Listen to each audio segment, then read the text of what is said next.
1st of October, 2025. That's right. Yes. Happy Halloween to some people Yes. and not to others. No. For some people, they'll get a trick. And some will get a treat. Some will get a treat, right? Yes. Just remember, when it comes to manifesting in life, tricks are Or not treats. treats, right? Oh, right. Okay. So, Victoria, Yes. let's tell them what to do and where to go. Okay, so go to Mr2020.com. That's MR2020.com. TWENTY.com. That's right. Yes. You can go there, do things. It'll bounce you around. Have some fun. I like bouncing. Yeah. I like around. Round. I like bouncing around with Victoria. Yeah. And if you're watching this, you were either told to come here or you got notified or something. Or someone had a question. Somebody had a question. Click subscribe and notifications or thumbs up. Click shit. Because if you don't click shit and comment on shit, you don't ever see shit. So y'all that are just showing up, subscribe, follow, notifications, all that good stuff. It makes all the difference in the world. Unless you don't like us, and then don't do that. Yeah. Yes. There's no need. That's right. Yeah. So, Victoria. Yes. We have a Neville Goddard quote. Oh, you do have a quote. Right? I'll let you read that. No, this one's for you to read. But, yeah, okay. I can hold it up like this then. Yes. All right. So we've never got a quote. And we're starting with who is imagining? Yes. Yes. I circled it all. He did. He's got lots of little stars and X and V's and... Right. So, who is imagining, you would say? I am. I am. At that very moment you have spoken God's name, and all things are possible to God. So without the consent of anyone, you can move from where you are to where you would like to be by a simple change of attitude. But your move must be fixed so that when you wake or sleep, you remain in that attitude.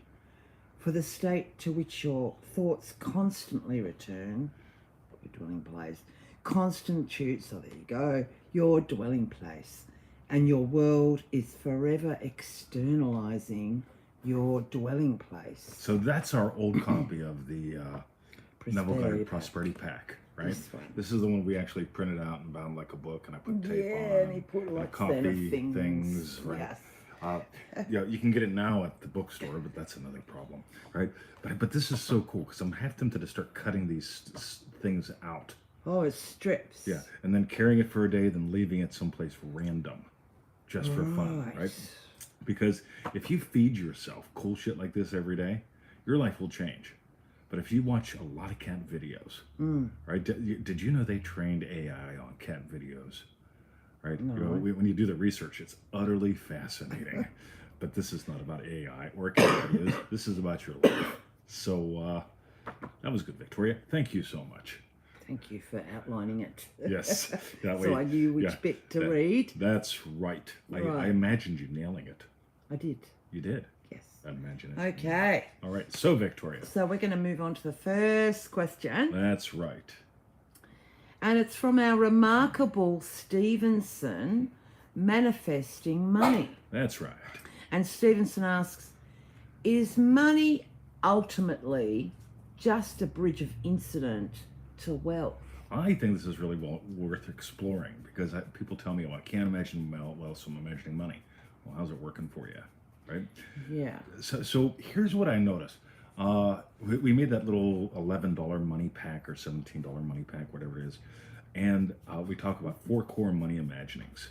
Yeah. Making it, spending it, having it, investing it. Right? And most people, they just get lost in at least 2 of those, if not 3 or 4. And here's what I notice. I produce wealth. In our lives, in your lives, we produce wealth. Right? I can't do this without her. We do a dance that produces wealth. Can we dance while spending the money that's made by that wealth? Can we dance while having it? Is it okay for us to have it? Have you noticed some people just can't have money? Every time they have money, they'll write me. They'll say, I had another crisis. See, that's because you what? It's what you imagine about having money, right? So this is all, as far as I can tell, money. What your exploring your money imaginings are a bridge to you exploring what do you imagine true about you. And 99% of the time, the one thing that I notice is people have money madness. They're all mental about it. They're at war about it. They're trying to figure things out. They're trying to force, and they've taken the Garden of Eden and pretended it's a battleground, and it just wrecks everything. So I think this is really, really, really well worth exploring. Remarkable Stevenson, and if you're watching this, go to our YouTube channel. Stevenson and I just had like an Does hour-long money chat. mean wealth, though? I mean, like, everyone's wealth will be different. It's like, It's personal. it's very personal. I Yeah. feel wealthy doesn't mean I've got a lot of money, but it means I'm surrounded by, it could be abundance, but it's like, do you know what I mean? And that could be just the fruit on the tree. So Yeah. just, I don't know. It's bringing it back to you. So it's never about the money. It's not even about a concept called wealth. It's not about your car. It's about you. And if you can explore, what do you imagine? How do you imagine money, wealth? What the Yeah. fuck does it even mean to you? Yeah. Now we're getting to Manifesting Mastery Deluxe Lesson 1. Yeah. The girls giggled. We're always imagining meanings. And the meanings are either going to reveal the magic of you, or they're going to just mundane the shit out of everything. So it goes back to your identity. Always. What Yeah. wealth means to you. Yeah. Okay, Yeah. got ya. Cool. Cool. Excellent, I'm gonna break over a little Stevenson. bit, 'cause the All screen's right. not- oh, that Thanks way. for your question. I'm not like grabbing you. The next question is from Kelly on Facebook. That's right. This showed up in our group. Eye floaters. Eye float. Oh, yeah, they're those. Yeah, I sometimes have those. So Kelly asks, sorry. And if by the this way, is- this is great. I sometimes Yeah. have those. Yeah. Right? Sorry if this is a stupid question. Can I get rid of eye floaters with my technique of perfect health? My optician said it was debris on the eye and nothing serious, but I'd really like to be rid of them. I'm falling asleep every night feeling healthy and affirming my health to anchor the feeling more. Cool. Sounds to me like this is work. By the way, I love what Victoria tossed in. Oh, yeah, sometimes I get those. Yeah, I've Right. just noticed them sometimes in my eyes, but yeah, I get you. Yeah. Yeah, So yeah, it's- yeah. You ever notice sometimes you're sore? Physically, mentally, emotionally? Right? That happens. Right? So here's what's really, really cool. So you notice something, we call them eye floaters. And of course, you go to the expert, and the expert says, oh, it's just debris in the eye, no biggie. But don't think about them. Think about them. Think about them, right?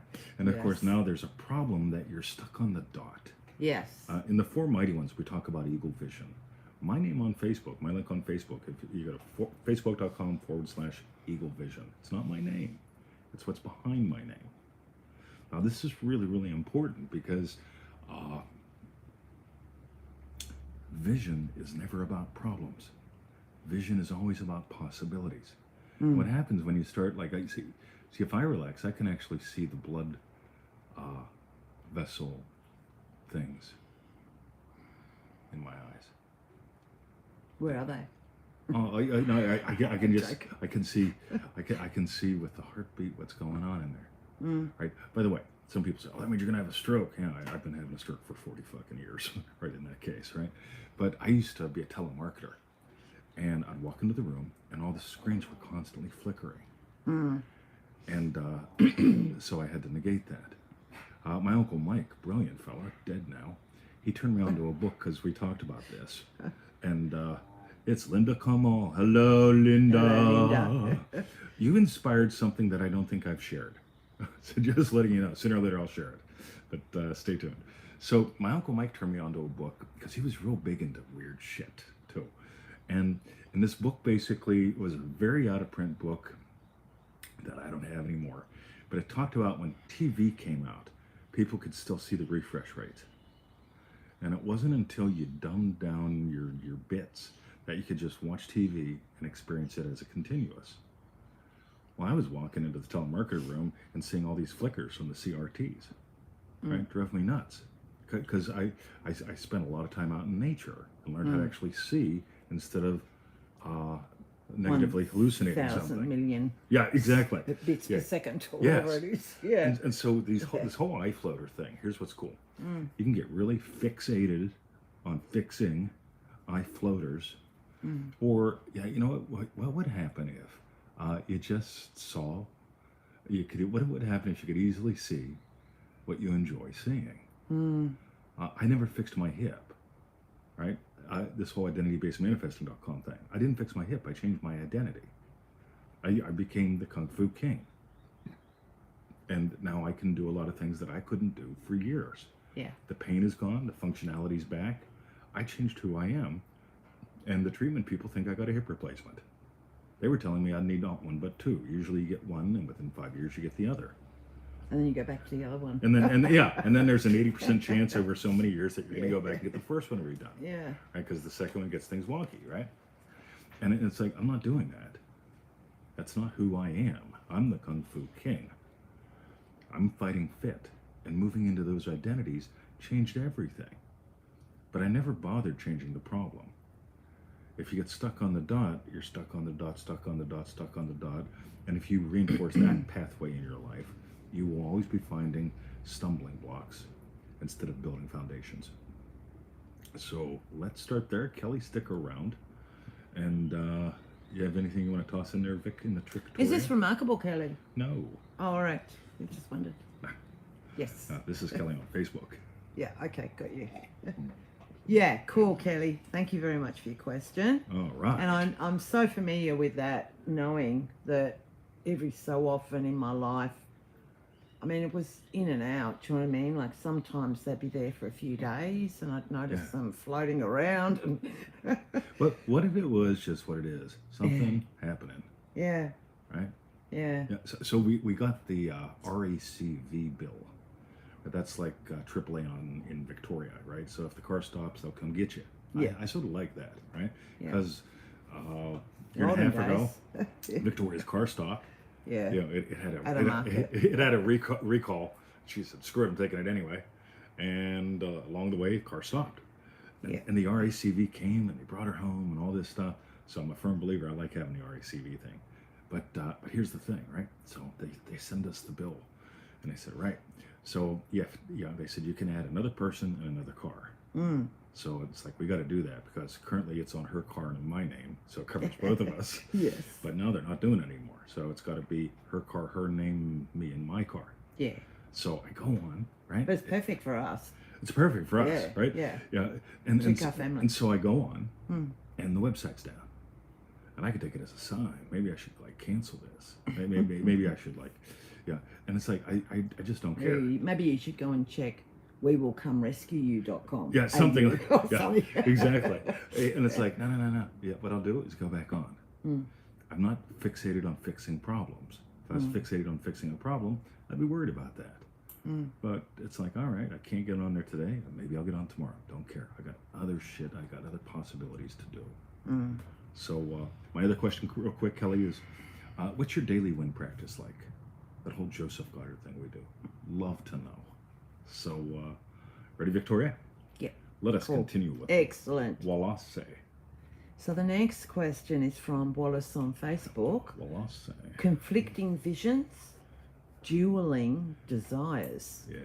And Wallace asks, what happens when two inner visions of your future both feel equally alive? For example, imagine one vision where you're living in a quiet, creative life by the ocean, writing, creating, at peace. And another where you're leading a large, world-changing project that demands public energy and attention. Both scenes feel natural, both feel true. But what happens when both states feel equally vivid and emotionally real? Does one naturally outpicture because it's more consistent with who we believe we are? This is awesome, Wallace. So I can imagine up, right? A yummy walk in the garden.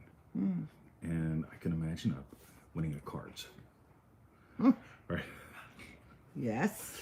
I can imagine up a yummy sip of walk, sip of coffee, Sip of walk. sip of wok. What did you say? Yeah, I Was can that imagine the it. first one Yeah, you said? yeah. I thought can you imagine said a that. yummy sip of wok Yeah, with a cup of coffee and her in the garden, yeah. and I can imagine holding hands, watching the telly. Mm. They're two very different things, but they're just two different times of my life in a typical day. So if these are two actual desires of yours, cool. Let's assume they are. My couple little things to really notice here. Equally vivid and emotionally real. Yeah, I don't know if you know or not, but it has nothing to do with vividness or emotions. It sort of helps, and I know Neville said some things that people interpret in all kinds of weird ways, but the big thing is your identity and the ownership. We put out a little 60-second one today on our YouTube thing about Victoria's method heals, or Victoria's method cures aphantasia. In other words, people say, I can't see, so I can't visualize, and we tell them it don't matter. Right? Her click of the Nothing to cottage do. door. Yeah, just seeing. Yeah, some people, if they do the click on the cottage door like we showed in that video, they're seeing their hand. Other people are hearing the click. Some people are feeling the shift. But the important thing is the accomplishment, ownership, satisfied. And when she feels that, that's all anchored on that click. But we don't got to do 3 billion scenes of it, and we don't got to make the click more vivid or get more emotional. But I got to click, I got to click, I got to click.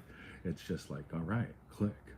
I'd also like to know, Wallace, like I get they're both maybe desires, but with our very initial quote and about your dwelling place, the place that you most commonly return to, what feels, I don't know, like the dwelling place you'd like to continually return to and that you do, because it, I don't know.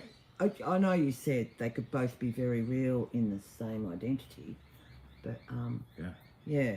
One might be a short term, one might be a long term. Wouldn't it be Yeah. cool to live by the ocean and blah, blah, blah? And the other one, every now and then you travel and do some kicking ass. Yeah. So just different parts of you. Yeah, and they can feel differently real at different times. But really, where do you land? There's the biggie. Where do you land? And this can really come down to something as simple as lunch. What's for lunch? What are you having for lunch? You're asking me now? Yeah. Chicken schnitzel and salad. Yeah, she landed on chicken schnitzel and salad. She had some options. And at one point may have gone back and forth, but she landed on something. Cool. And she can have another lunch tomorrow. Yep. So, Cool. well, Excellent, thank Wallace. you. Stick Thank you around. very Kelly, I hope this much. contributed to your question as well. It should. It And, should. and if it doesn't, it's my fault entirely. Cool. Excellent. So, The next question is from manifestingmasterydeluxe.com, Charlene, day 78. And Charlene asks, I enjoy sitting in the silence between the words, the silence between the piano notes, the keys, the silence between each breath. How I love being in the silence. how cool is that? What if I love the first disciple from Remarkable, Simon Peter. It's all about what do you hear, how do you hear it, and if you could only hear in a way that's honorable and dignified, your inner bullshit would be noticed for what it is, inner bullshit, and we all have it. But can I hear it from the space of honorable and dignified? That's always silent. Some people are always critical. Oh, look at his hair, blah, blah, blah, she got blah, blah, blah, blah, blah, blah. And that's what they're doing to themselves, too. You can be a critic. It requires almost all of your life. It consumes your whole life when you're critical. On the other hand, creative, what am I giving life to? Victor had a consuming desire to have money, and he never had a divided mind. You know what a critic does? It divides. A critic is always dividing. And Victor had a consuming desire. Going back to Stevenson, he had a consuming desire to have money. He never had a divided mind. He wanted wealth more than anything and believed that money was power. Yet there's no division there. That was Victor Goddard. That was his thing. And where you actually sit in the silence, where there's no division in you. You notice there was no division with her in lunch. What's for lunch? Chicken schnitzel, Yeah. salad. Yeah, there's like a silent satisfaction there. There's power, but that silent satisfaction. The second disciple is, the first one is Simon Peter. Andrew, courage, isn't it? Yeah, silent courage. Andrew doesn't just scream about how offended he is and how offensive you are and all this bullshit. He silently goes forth in the stillness that he is. He doesn't defend a terrain, so he doesn't have to, or he doesn't defend a territory, so he doesn't have to attack yours. He explores and experiences terrains from this yummy silence that he is. You're the silence. You're the stillness that all motion happens within. A movement within God, Neville would call it. You're the silence that hears. And when you can hear bullshit as bullshit, and blessings as blessings, every day I enjoy the bird song, because it's the song of thanksgiving, of praise. So I love that you shared this in the group, and I just had to bring it to the show because it fits in perfectly. I found this after I got Lisa's question, so let's see how this fits in. Very cool. Thank you, Charlene. And the last question today is from our remarkable Lisa Ann LaRocque. Silence speaks. And Lisa asks, hello, 20 in Victoria. Hello, Lisa. Hello, Lisa. Silence speaks. It's said in scripture, we walk by faith, not sight. There was a time when my life as I'd know it ended. My day-to-day identities instantly terminated. Some could say it was a dark time for me. It certainly was a time of emptiness. I would walk my labyrinth, situated on a cliffside above a creek, surrounded by 200-year-old trees, asking questions, but mostly listening. I found emptinesses to be space for possibly. Perception is different in the dark. I listened more deeply. I had far less to say and couldn't discern what was ahead. One day, walking my spiral path, I was feeling especially alone, hopeless. And from the silence, the trees spoke. Lay your roots in with ours, we'll hold you. Oh. That place of darkness and emptiness was actually a homecoming to my own soul, where I became acquainted with my core identity. To this day, I walk differently, never feeling alone. My faith in God is measured by my confidence in me.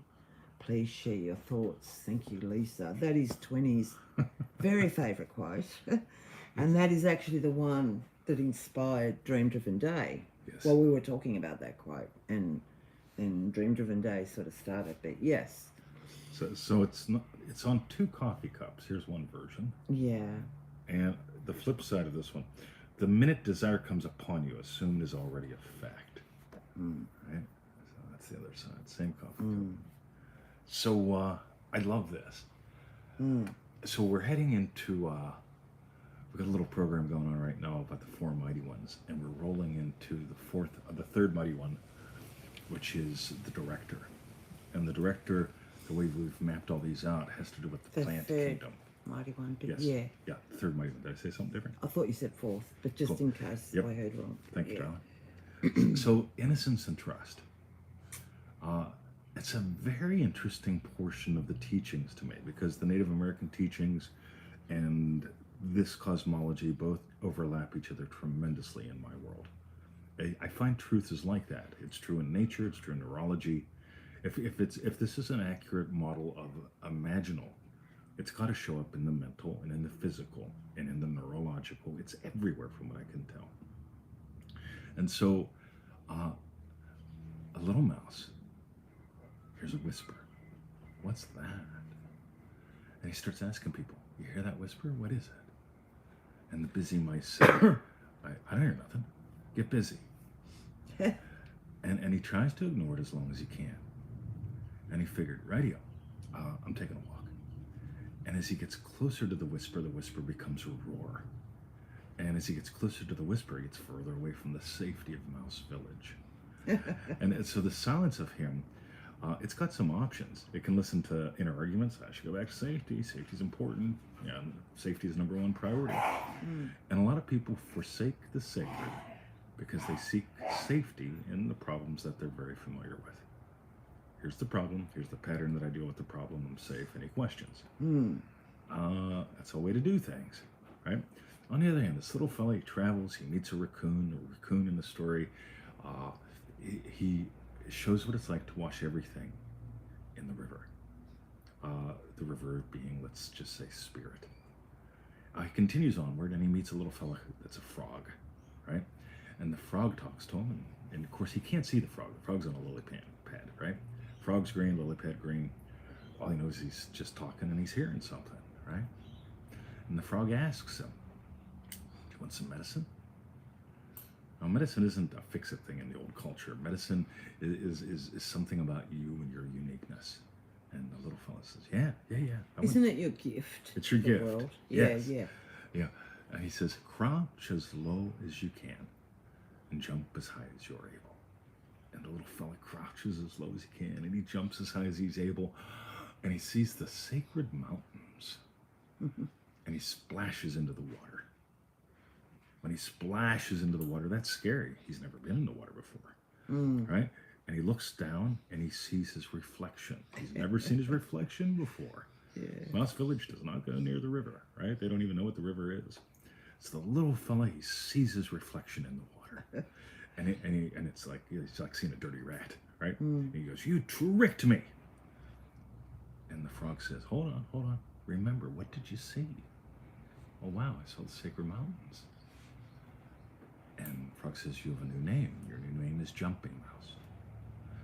And he ends up returning to the village, and they're wondering what's wrong with the guy because he looks all funny. He's stinky from the river, right? And he got a problem, right? Because he's now back at Mouse Village, and they think he's a nutter, an outsider.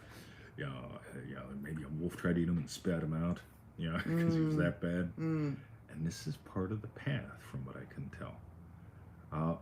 Neville Goddard taught with the disciple of Bart, Imaginal is head and shoulders above the rest. It's a different world. Imaginal has us experiencing altitude, possibilities, stretching our wings so we're carried by the invisible. Mental has us always concerned about problems. How do I figure this out? How do I fix this? And it always leads to something is broken.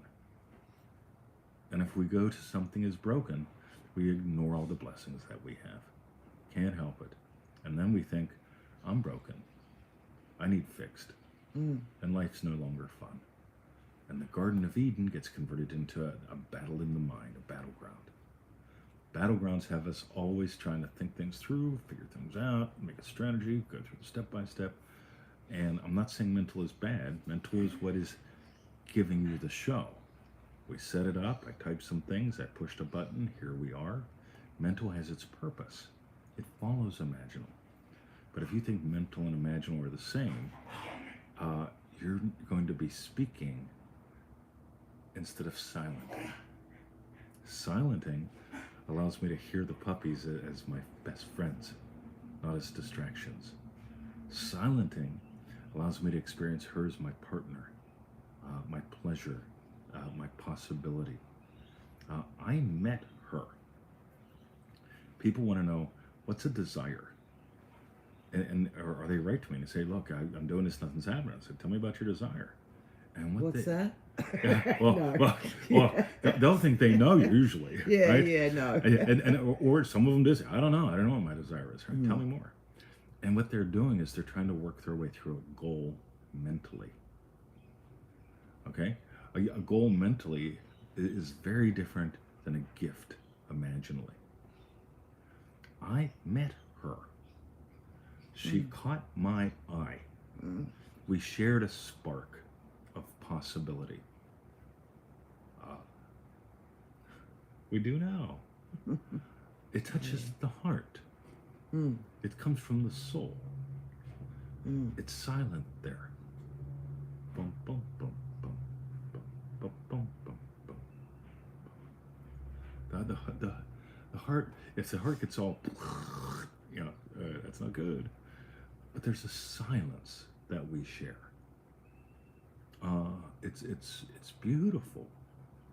And if we're willing to share in the silence and the spark of possibility that we are, that gives to everyone.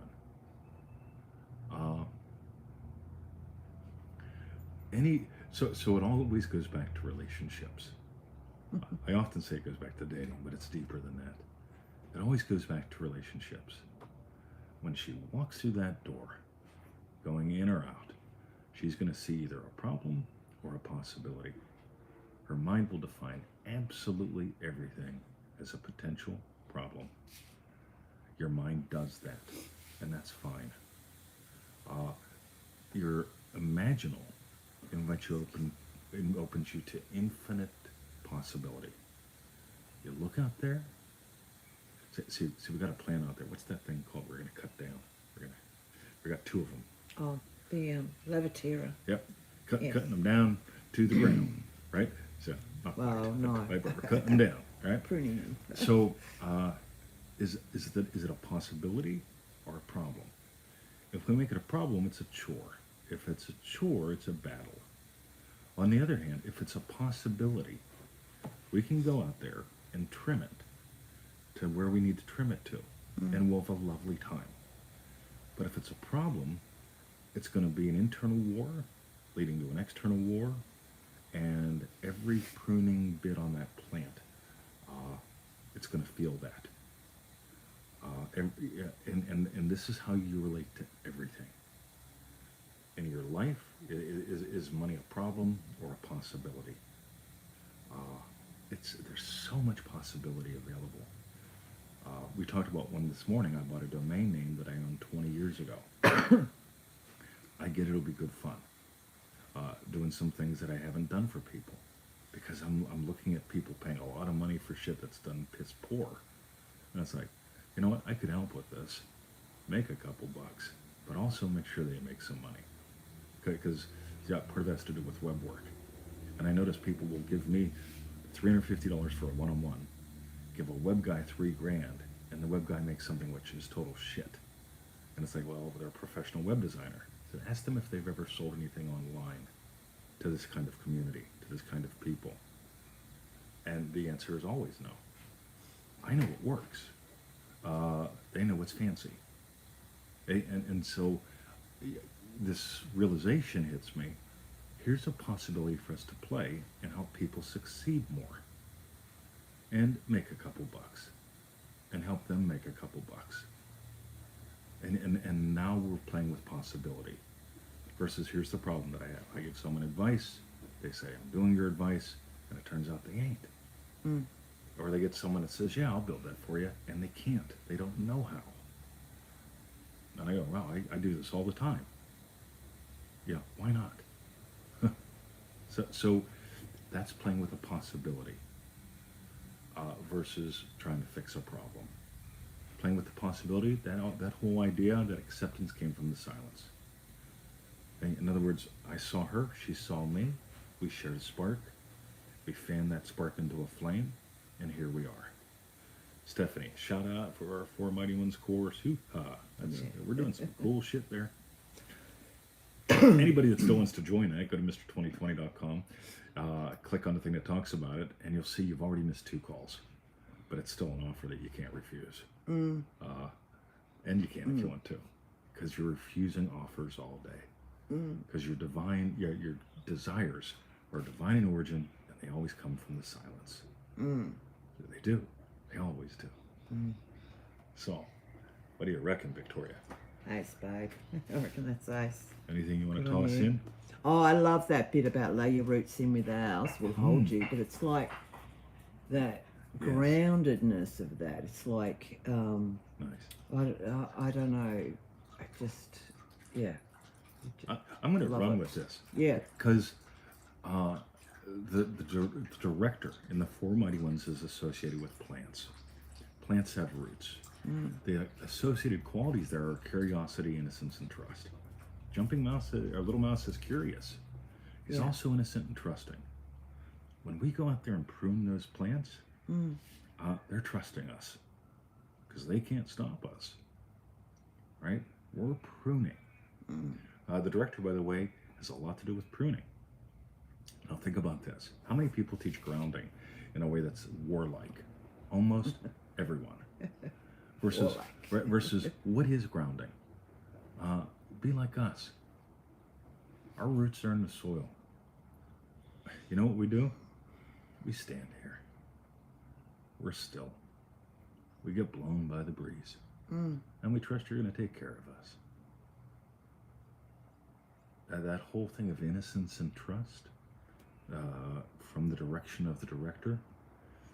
If you want to know, people say, I'm waiting for inspired action. I don't know if I'm doing the right thing. Trust. If you're doing anything that doesn't come from trust, you're not in the right direction. We get to trust. All right, I'll take the next little mouse step. Next little mouse step. And every now and then we crouch as low as we can, jump as high as we're able. We end up splashing down, pissed off. Then we get to go, that's my reflection. I get to notice, I had a glimpse of the sacred mountains. Huh. Yeah. You ever just see that? And by the way, y'all, Lynn and Lisa are two of my favorite people to share photos. Coral's been sharing some yummy bits. And I look and I go, wow. I'm stunned to silence with what you shared. Part of me feels, so I'm working through with it right now. So Good. I probably got it wrong. But when he saw his reflection, Yep. because it reminds me very much of that Greek Narcissus, who saw his own reflection in the pool and fell in love with it. Yeah. So there's that beautiful quality of falling in love with yourself. Yes. But there's also that quality of, for him, he felt he'd been tricked Yes. when he saw his own reflection, but he fell in love then with the sacred mountains and was Yes. able to. With where he's going. Yeah, so it's like, I was just, working through a little bit of that. But No, I love that you share this because I can point out the pattern. And when you share, I'm processing. This is vital. I can't do this without you. And none of it. I guess because and- his name was Narcissus, Yes. and we've got in English narcissist, Yeah. where everything's in for the love of self, disregard to everything else. So I don't remember the fable well enough, or whatever Yeah, of me the neither. story, and whether that was his detriment. But then there's almost there is this element of falling in love with yourself. It's like Lisa walking the labyrinth. Yeah, she really She fell in love. really fell in love with herself. Yeah. To be able to transcend that. Her real her self. loneliness and everything. Yeah. Yeah. So, yes. So it'd be good to discover a bit more of that story, I think. So y'all that aren't in Remarkable, I do invite you to join us, right? Here's what's happening right now. It's the 31st here. Tomorrow's the 1st. We're in transition to the next disciple, and the next disciple is The zealot. the zealot, right? He's Simon the Zealot, or Simon of Canaan. In my book, I call him Cain, just to keep things simple, right? So the zealot. And it was funny because I read Weird. 20's post in Remarkable this morning on this next disciple, and because I was the like, zealot, and everything I thought I had learnt about the word, which that's probably as a 10-year-old, so Handchurchen or whatever. I don't know, but Yeah. it was like a bad thing. Yeah. And so then it was just like, I remembered reading it and just said to you, Yes, is yes. that It's so what a good. zealot is or means? Or like, 'cause Yeah. I didn't know that. And yeah, so. It's so cool. Mm. You know, I'm a middle-aged capitalist. Oh my God, you wouldn't believe the people I turn off at the pool, right? Because I tell them, yeah, I'm a capitalist. Like, oh, you don't care about people. Do you really think I don't fucking care about people? Yeah. Do you know me? Well, no, you care about people. Yeah. I'm a capitalist. Yeah. Here's what I noticed. If I exercise and my body gets stronger and my biceps get bigger, I can give to her. And I can give to you. For someone else to go, well, let him do the exercise. I want the benefits. And I go, yeah, that ain't natural. I don't work that way. Yeah, it don't work that way, right? Even Neville said, you can accept or reject any idea. So I can imagine lovingly for anyone, and they can reject it. They've got the right to, right? This is where freedom is found, because if we start looking at stuff like, by the way, I would love to be called a capitalistic zealot. Oh, I could probably do it today in the pool. I scroll around, unremarkable. Wela. Right? So, Wela. Oh, how are you, 20? Sarah? You know how I am today? I am a capitalistic zealot. Oh, the fun I can have. Just inviting people to explore. What's capitalism? Building up capital. What's zeal?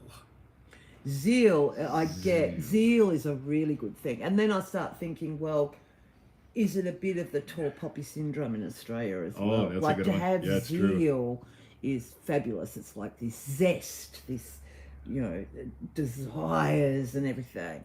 But a zealot is like over the top zeal. And so it almost, I know in Australia we tend to cut people down, like, Yeah, do you know yeah. what I mean?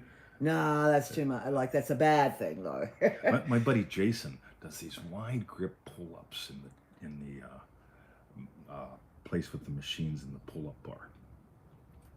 And I've heard people talk, oh, look at him. Who does he think he is?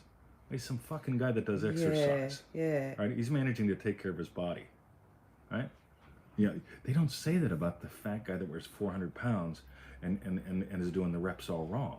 Because he won't even ask for guidance or accept it. So they'll judge the guy that's actually doing excellent. Right? And they won't judge the guy who's like, oh, he's too proud to learn. So, all right. It's interesting how words, we can use words as weapons when we're in battle. On the other hand, if we're in beautiful, poetry. By the way, I'm the guy that talks to this guy. He works with Green and Red Things Tom, right? Oh, cool. So I watch this guy go, damn, right? And I find him at the store one day. I says, hey, right, you inspire the shit out of me. Right? And we started having a chat. And then he stopped coming to the gym. I saw him another day. I says, Jason, what's up, man? You all right? And he goes, yeah. I'm going to another gym. I said, oh, good. Right? Yeah, I don't know why. Because I still visit Eltham, but with the way I'm living right now, probably got a girlfriend or It's something. easier or something. Yeah, Yeah, another gym's yeah. easier, so Yeah. that's cool. But we really get to admire and appreciate excellence. If we appreciate excellence, if I appreciate her beauty, I grow in value, and she does too. But if I criticalize her, wrong answer. So we really get to have zeal, and if we really dive into what zeal is, it's life. It's zest. It's this. So anyway, Cool.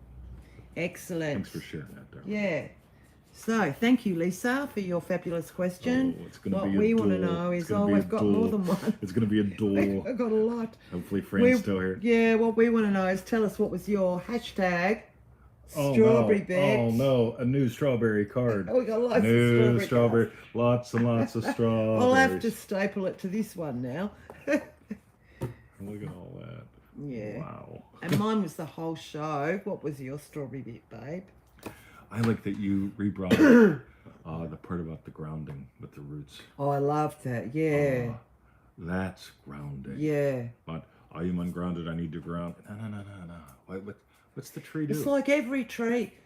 It's like, well, how much above is represented by all the roots below? It's Neville's tree. Yes. It's what they do. They want to feel solid, anchored, and Yes. solid in self. Do you know what I mean? Yeah, I really like it. It goes right back to the click of the cottage door.